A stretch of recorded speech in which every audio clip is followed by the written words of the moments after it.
नमस्कार, मी सहयोगिता आणि आपण पाहता चाळीसगाव डांगांची ओळख सुराज्य मराठी. पाहुयात आजची खबरं. मोफत महाआरोग्य शिबिर केळुंगण वृद्धाश्रम येथे संपन्न. दिनांक 5/4/2026 रविवार रोजी 8:30 ते 2 या वेळेत तीर्थरूप कैलासवासी नानासाहेब विठोबा देशमुख वृद्धाश्रम केळुंगण येथे न्यायिक मानवाधिकार परिषद शाखा राजूर व वेदांत मल्टीस्पेशालिटी हॉस्पिटल अकोले यांच्या संयुक्त विद्यमाने डॉक्टर सचिन हिवराळे व डॉक्टर प्रियंका हिवराळे मॅडम यांच्या संयुक्त विद्यमाने हे महाआरोग्य शिबिर वृद्धाश्रम दत्तक घेतल्यामुळे महिन्यातून 2 ते 3 वेळेस हे शिबिर आयोजित केले जाते. मोफत आरोग्य शिबिराच्या कार्यक्रमाची सुरुवात आदरणीय माननीय श्री ढगे सर यांनी राष्ट्रीय प्रार्थना साने गुरुजींची खरा तो एकची धर्म जगाला प्रेम अर्पावे या प्रार्थनेने केली. न्यायिक मानवाधिकार परिषद व डॉक्टरांची आरोग्यसेवक टीम वृद्धाश्रम येथे गेल्यानंतर आम्हाला पाहिल्यानंतर सर्व वृद्ध महिला पुरुष व कर्मचारी यांनी सर्वांनी टाळ्या वाजवून आमचे स्वागत केले. आम्ही सर्वजण वृद्धाश्रम येथील हॉलमध्ये सर्वांच्या गाठीभेटी घेऊन उपस्थित असलेल्या वृद्ध महिला पुरुष यांचे सर्वांनी दर्शन घेतले. त्यांचे आनंदाश्रू अनावर झाले. आम्हाला आमची मुलं मुली भेटायला येत नाहीत आणि तुम्ही रक्ताचं मायेचं नातं तयार करून आम्हाला भेटायला येतात.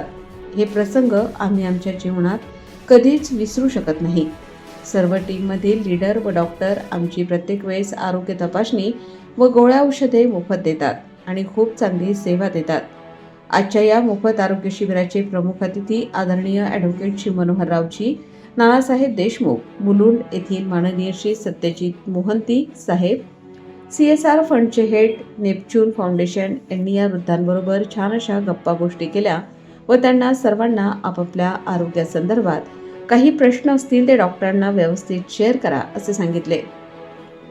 माननीय श्री सत्यजित मोहंती साहेब यांनी पुढे सांगितले की तुमचे रुग्णसेवेचे काम खूप ग्रेट आहे आणि कौतुकास्पद आहे.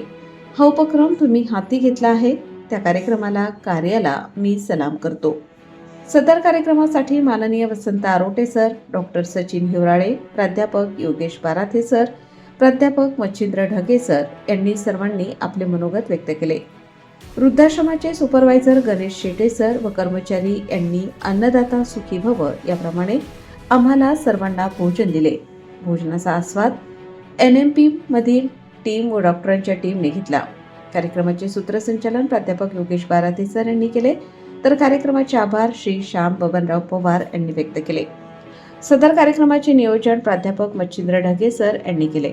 या कार्यक्रमाची सांगता पसाय दानाने झाली. सर नमस्कार. नमस्कार. मी न्यायिक मानवाधिकार परिषद मार्फत मी श्याम पवार आज आपल्या वृद्धाश्रममध्ये आलेलो आहोत. तर ह्या वृद्धाश्रममध्ये आम्ही प्रत्येक रविवारी नाही म्हणता येणार, महिन्याच्या प्रत्येक रविवारी एक आम्ही कॅम्प घेत असतो. ही जी आमच्या माता आहे पिता आहे यांची सेवा करणं ह्या उद्देशाने आम्ही हा कॅम्प घेतो. आणि हा कॅम्प जवळजवळ आता 36वा कॅम्प आहे. आणि आम्ही मुद्दाम ह्या मातापितांना म्हणजे औषधाची सुविधा निर्माण व्हावी ह्या उद्देशाने आम्ही दत्तकच घेतलेला आहे. वेदांत मल्टी स्पेशलिस्ट हॉस्पिटल आणि डॉक्टर सचिन हिवराळे साहेब यांच्या मदतीने आम्ही हा कॅम्प आयोजित केला आहे. तर ह्या कॅम्पबद्दल आपली प्रतिक्रिया काय असेल? कॅम्प तर खूपच चांगला आहे. कॅम्प तुम्ही पहिलं पण घेतला आहे आणि मी आपले लोकांना जेव्हा मी त्यांच्याबरोबर बोलतो ते बोलतात की डॉक्टर साहेब खूपच चांगले आहे, फारच मेडिकल आजार झाला आहे, ते आमच्याशी बोलतात, काय प्रॉब्लेम आहे काय समजून घेतात आणि मग त्याप्रमाणे आम्हाला ॲडवाईस करतात. आणि मला तर फारच खुशी आहे की एवढे चांगले लोक आहेत तुमच्या टीममध्ये आणि तुम्ही येता आणि एवढं सर्व्हिस देता. मी तर ऑल द बेस्टच बोलणार. धन्यवाद. डॉक्टर साहेब, आपला हा 36वा कॅम्प आहे. ह्या कॅम्पच्या निमित्ताने तुमचं मनोगत व्यक्त करा थोडक्यात. आपण ध्येय आणि उद्दिष्ट. इथे येण्याचं आपलं ध्येय आहे तुम्हाला सर्वांना माहितीच आहे. फक्त कॅम्प घेण्यासाठी आपण येत नाही, तुमच्यासाठी आम्ही 24 तास अवेलेबल आहे. ओके 24 तास मागे सुद्धा आपले एक मित्र आहे आमचे हेरेकर, ते कंटिन्युअसली फॉलोअप की आमचं आयुष्यमान कार्ड काढून द्या आपण आहे. मी त्यांना तेच कन्फर्ट केलं, तुम्हाला कधीही कोणी नाही म्हटलंय का की सपोज तुमच्याकडे कार्ड नाहीये मी तुमचा उपचार करणार नाही, असं कोणाकडून म्हणतात त्याला का आमच्याकडून हॉस्पिटलकडून? ते सांगा. तुमच्यासाठी आम्ही ते फक्त पैशाच्या दृष्टीने किंवा याच्या दृष्टीने बघत नाहीये, आम्ही तुमची खरंच सेवा करण्यासाठीच आम्ही इथे अवेलेबल आहे. लक्षात आलं? त्यासाठी तुम्ही कम्फर्ट राहा, निश्चित राहा. फक्त आम्ही कॅम्प पुढील मर्यादित नाही इथे. तुम्ही हक्काने तुम्हाला रात्री केव्हाही काही त्रास झाला तुम्ही कॉल करू शकतात. ओके. आता आमचं चाललंय आमचं डिस्कशन की एक छोटी मोठी काहीतरी एक सेकंड हँड का होईना एक छोटीशी गाडी घेऊन, की कारण मी बघितलं इथे आपलं तुमचं दळणवळणाचं थोडंसं प्रॉब्लेम आहे. मी 2-3 वेळा बघितलं ते की तुम्हाला फार गाडी बोलावं लागते उठून, मग ते परत हे करायला लागेल. तर ते जर माझं जर झालं प्रयत्न, माझे तेच चालले प्रयत्न की छोटी मोठी काहीतरी त्याला आपण ॲम्ब्युलन्सचं स्वरूप देऊन त्यातून आपण तुम्ही बऱ्यापैकी 2-3 जणांनी आपल्याकडे आले पण आहे.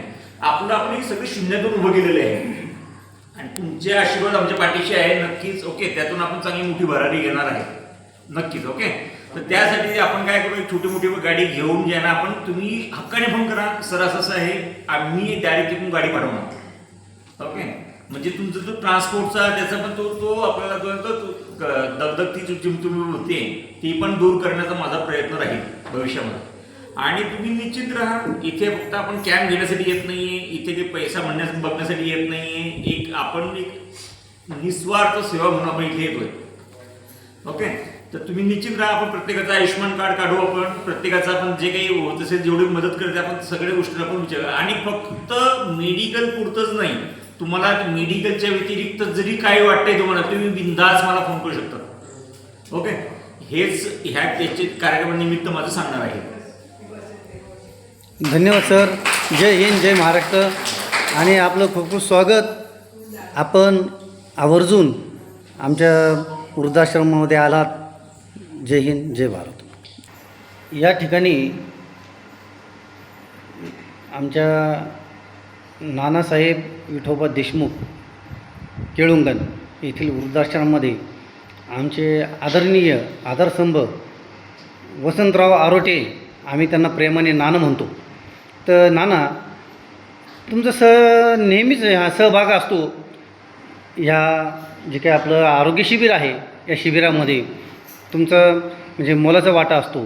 तर थोडक्यात काय सांगाल नाना? समाजसेवा हीच ईश्वर सेवा. गुड. त्याप्रमाणे आमच्या परिषदेमार्फत ही सेवा चाललेली आहे. आता मगाशी मोहंती साहेब आणि आम्ही बसलो होतो तर आमची चर्चा झाली की आश्रमात काय काय कमी आहे, काही गोष्टी कमी आहेत. अच्छा. तर त्या आमच्या परिषदेच्या मार्फत आम्ही त्यांना आश्वासन देतो की आम्ही त्या तुम्हाला पूर्ण करून देऊ. बरं. हां. तर आणि दुसरं असं सांगायचं आहे की आता एक नवीन आपण हे चालू करणार आहे. तुमच्या प्रत्येकाचे वेगळे वेगळे केस पेपर काढणार. प्रत्येकाचं नाव, तुमचा आजार की जे आणि तुम्हाला कोणती औषधं दिली गेली ते त्या केस पेपरवर जसं आपण हॉस्पिटलला वगैरे जाऊन काढतो त्याप्रमाणे तुमचं प्रत्येकाचं इंडिव्हिज्युअल होणार आहे. म्हणजे जेणेकरून उद्या समजा काही झालं तर लगेच कळेल की ह्या माणसाचं काय होतं काय नाही, यांना कोणती औषधं दिली गेली. जेणेकरून मोंटी साहेबांना आणि देशमुख साहेबांना ते कळेल की काय चाललं इथे. तर असं सगळं योजना आहे. हळूहळू आपण पुढे जाऊ आणि कोणतीही मदत लागो तुम्हाला अर्ध्या रात्री फोन करा, तुमचं सगळी कामं केली जातात. धन्यवाद सर. नमस्कार. आपण अमर शेठ फाउंडेशन मार्फत आला आहात, तर ह्या आरोग्य शिबिराबद्दल आपण काय सांगाल? सर, मी खऱ्या अर्थाने या ठिकाणी माझ्या शेजारी आदरणीय महाराष्ट्र राज्याचे अध्यक्ष मच्छिंद्र ढगे सर बसलेले आहेत, तसेच सचिजित मोहंती साहेब बसलेले आहेत. या ठिकाणी वेदांत मल्टीस्पेशालिटी हॉस्पिटलचे आदरणीय डॉक्टर सचिन हिवराळे बसलेले आहेत. वसंत तुकाराम मारोटे साहेब अहिल्यानगर जिल्हा प्रसिद्धी प्रमुख आहेत. आणि या ठिकाणी शेटे साहेब त्या एवढ्या मोठ्या वृद्धाश्रमाचे जे केअर खऱ्या अर्थाने डॉक्टर साहेब जसं म्हणले की खास करून हा कॅम्प दाखवायचा यासाठी घेतला जात नाही, की आम्हाला एक तळमळ असते की पेशंटला किती चांगलं फील होतं आहे आणि त्या पेशंटचा जो आजार आमच्या ह्याने जर बरा होत असेल आणि पेशंटला जर बरं वाटत असेल तर आम्ही महिन्यातून 2दा येऊ. कारण की गंमत काय होते की ज्या वेदना असतात हॉस्पिटलच्या त्या वेदना आम्हीच बघितलेल्या आहेत, आम्ही जवळून त्या अनुभवलेल्या आहेत. म्हणून या वेदना कुणाला होऊ नये खरा त्याच्यामागचं हे आमचं ध्येय धोरण आहे. जवळजवळ आयुष्यमान भारतामध्ये PMJY योजना असेल, आता जे महात्मा फुले जन आरोग्य योजना असेल, याच्या अंतर्गत सरकारने जवळ 3022 इतके आजार फ्रीमध्ये केलेले आहेत. काय काय हॉस्पिटल ते फ्रीमध्ये देत नाही आणि त्याच्यामुळं रुग्णाची हेळसांड होते. आणि विशेष म्हणजे आपलं असलेलं अपुरं नॉलेज, त्याच्यामुळं काय होतं, आपण आयुष्यमान कार्ड घेऊन कोणत्या हॉस्पिटलमध्ये एम पॅनलमध्ये असणाऱ्या हॉस्पिटलची लिस्ट साहेबांनी मला टाकली, त्यांच्या मागे लागलो मी, साहेब मला टाका ती लिस्ट, मला बघू द्या. आणि एक मला वाटतं की कोणत्या तरी हॉस्पिटलला मला वाटतं मानवता कोणतं तरी पॅनल हॉस्पिटल आहे, मानवता हॉस्पिटलचं होतं, त्या ठिकाणी त्या आयुष्यमान ह्याच्यामध्ये ते बसवत नव्हतं. आणि विशेष म्हणजे मी साहेबांना फोन केला, मला काही अडचण आल्या तर मेडिकल फील्डमध्ये एवढा काही नाही, पण कॅम्प घेऊन बऱ्यापैकी नॉलेज अपडेट झालेलं आहे. मी त्यांना हे केलं, साहेब निमोनिया याच्यामध्ये बसत असेल तर मग निमोनियाला हे करतात, वाजेपेक्षा जास्त खर्च देतात. मग त्याकरता मी हे केलं, आयुष्यमान त्यांच्याशी बोललो, सर म्हणलं की एम पॅनलमध्ये आहे, तुम्हाला हे ऑपरेशन तुम्हाला हे जे डायग्नोज झालेलं आहे, आजार झालेला आहे, तो तुम्हाला फ्रीमध्ये करावं. म्हणजे त्यासाठी काय माहिती आहे का, तुमच्याकडे आयुष्यमान कार्ड असलं पाहिजे, आयुष्यमान वंदन कार्ड असलं पाहिजे. आणि ते सर्वांचं डॉक्टर साहेबांनी आम्ही घेतलेले, सगळ्यांचं तुमचं ते कार्ड काढून देण्याची त्यांनी आम्ही घेतलेले आहे. एवढं कार्ड तुमचं काढून झाल्यानंतर मला वाटतं की तुम्हाला कसली अडचण येणार नाही. आणि नसलं कार्ड तरीसुद्धा डॉक्टर साहेब काय तुम्हाला अडचण येऊन देणार नाही. त्याच्याबद्दल मी त्यांचे धन्यवाद व्यक्त करतो. इथे थांबतो. संयोजकांनी मला बोलण्याची धन्यवाद साहेब. आपण नानासाहेब विठोबा देशमुख या केळुंगण येथील वृद्धाश्रमात आलात आहात आणि हे वृद्धाश्रम आमच्या आदरणीय मनोहरराव नानासाहेब देशमुख यांनी ही उभारणी केलेली आहे आणि त्याचमुळे आपण ही सेवा यांना देऊ शकतो. तर इथं हे सर्व जे काय आहे कार्यभार आमचे गणेश भाऊ पाहतात. गणेश भाऊ, ह्या कॅम्पबद्दल काय सांगाल तुम्ही? कॅम्पबद्दल बोलायचं झालं तर वृद्धांना मेडिकलची खूप गरज आहे. तर आज आम्ही सर्व जेवण राहण्याची वगैरे सुविधा देतच होतो, परंतु आम्हाला मेडिकलची गरज अशी आहे की अपडेट महिन्याला जरी कॅम्प झाला तरी वृद्धांना त्यांच्या समस्या काही प्रॉब्लेम असेल तर ते सांगता येतात आणि कॅम्पमधून काही वाटलं काही योजना समजा आता डॉक्टर साहेब बोलले आपण आयुष्यमान कार्ड संदर्भात ज्या योजनेमध्ये बसणार नाही आपण ते प्रयत्न करू. आणि डॉक्टर साहेबांचं पण आम्ही आभार मानतो आश्रमतर्फे की त्याने आम्हाला एवढं मोठं सहकार्य करतात. आमचं एक आश्रमाचा पाठ म्हणून ते सहभागी झालं, त्यांचं आपण खूप आभार मानतो. धन्यवाद. जय हिंद, जय महाराष्ट्र. असं सहकार्य असू द्या. स्वराज्य मराठीसाठी प्रतिनिधी श्याम बबनराव पवार, राजूर. आपल्या स्वराज्य मराठीच्या YouTube चॅनलला सबस्क्राईब करायला विसरू नका.